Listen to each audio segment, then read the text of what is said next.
Now it's time to introduce my guest, and with me here is Rachel Wolfson, who is the General Manager of the OHMI Trust.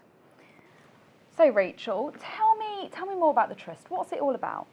The OHMI Trust stands for the One-Handed Musical Instrument Trust, and we're about enabling people with physical disabilities to participate fully in music making. So we are looking at instruments and ways in which people with physical disabilities can access those instruments to enable them to have a career or a hobby in music like you or I might if we chose to. And how is it all funded? All of our funding comes from grants, from charitable grants. We are very reliant on those to make the work happen because much of our work is quite expensive. The instruments are all made by individuals and are costly to buy and invest in. So we're very dependent on different grant-making bodies to fund our work. And is that difficult at times? It's a long, time-consuming process applying for grants. So yes, it is very long-winded always. So yeah. I mean, it's just unique. It's such a unique charity. How did it come about? So it came about because one man, the founder, Stephen Hetherington, had a daughter with cerebral palsy who went to her school and asked to play an instrument and was told she couldn't because there was nothing she could play because her left arm doesn't work properly. So Stephen got a little bit upset about that and vowed to try and solve the problem as best he could. So. And Rachel, how did you get involved in the trust? So I also have a son who had a stroke when he was 2 and he can't use his right side. So in a similar position, my background was as a music teacher. My family spent lots of time involved in music growing up, and my son can't join in the same way. So I met Stephen and here I am. So you're very close to the Absolutely. To work. I think music's really important for all sorts of areas of life, be it as a career or as a hobby. It's a social outlet, something people can get involved in, and to not be able to participate in that is a problem. Okay, so this is a really exciting development in our work. We've got some instruments, that are completely playable without use of one hand, and we wanted to put them into the hands of those that really need them.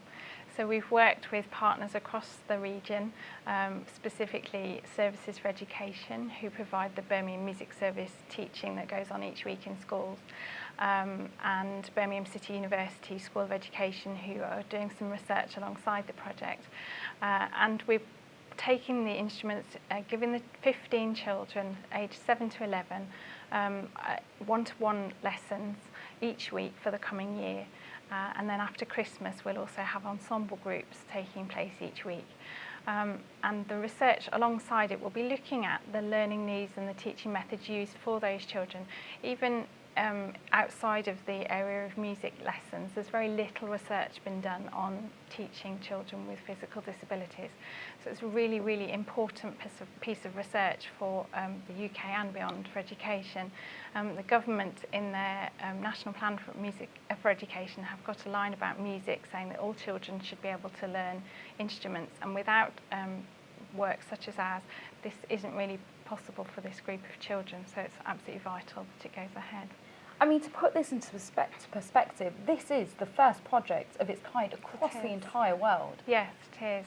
We're very aware, and we've celebrated lots of work that's been done in sport, with Paralympics 2012 and all the rest of it, but virtually nothing has been done in music, so it's really important that this work is done and enlarged across other instruments and other age groups and other geographical areas as well. So yeah, vital. So Rachel, is there a demand for musical instruments that are specifically for the disabled within the region? There is. We can't give you numbers of how many people are affected because the NHS doesn't store them in a way that we can access them. But if you think of all the people who suffer with arthritis, strokes, traumas through car accidents or whatever it is, there are thousands of people across the country, and certainly a large number of those in the West Midlands, that can't access music, participation in music. And we're not talking about having a go at something, we're talking about really, really learning, actually being able to develop to a high social level or a career level in music. So yes. I guess one of the main questions, one thing I really want to know is, why has it taken so long for such an innovative and unique idea to come here? I really don't know the answer to that. It's astounding to me that it hasn't happened before. However, having said that, it's not an easy task to develop instruments that are playable for those with physical disabilities. Our work stems from the challenge of playing without one hand or arm, because it's a place to stem from. Obviously, people with physical disabilities will vary hugely in what they have a problem with. Some people may just be missing a finger or something. Other people might be missing one arm, two arms, or So there's a huge range of solutions that need to be found. So that's a problem for people trying to come up with a solution. But yeah, it's very difficult work. How much hope does projects like this give to aspiring musicians who perhaps thought they might never be able to play a musical instrument because of their physical disability? Yeah. For many families with children with physical difficulties, music is something that they write off. My child can't do this. And just to give you an example of some hope that's been generated through this specific project, I met last week a 7-year-old boy who's just started learning the trumpet.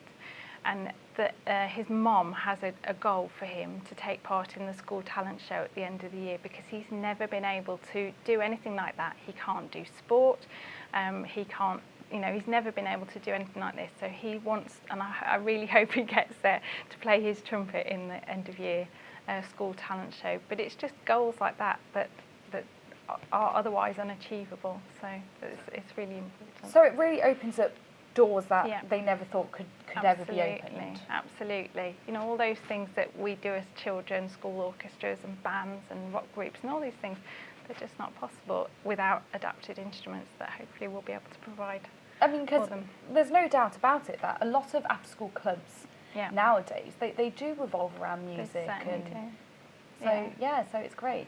Yeah. And I know it's obviously a year-long project, but so far, what's the feedback been like? It's been really positive. We've had some really excited children and actually some really excited teachers as well, because these teachers go into schools day in, day out, and they have previously had nothing to be able to offer children who come to them with whatever kind of physical disability.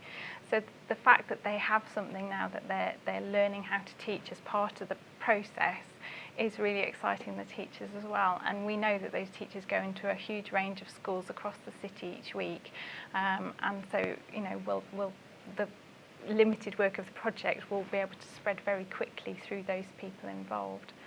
And Rachel, I understand that the charity holds annual competitions. What does this involve? Yeah, this is how the charity really started. So before you can get to a teaching pilot, you have to have an instrument that you're able to teach. So a competition was set up with 3 categories. One is for playable instruments. So the instrument has to be just picked up and played, as it is. But again, focusing on that ability to play anything that the conventional instrument can play already, partly because of material that's already written, and partly because of groups that people might want to join. Rachel, it's been absolutely lovely having you on here. Thank you very much for coming on. It's been great speaking to you.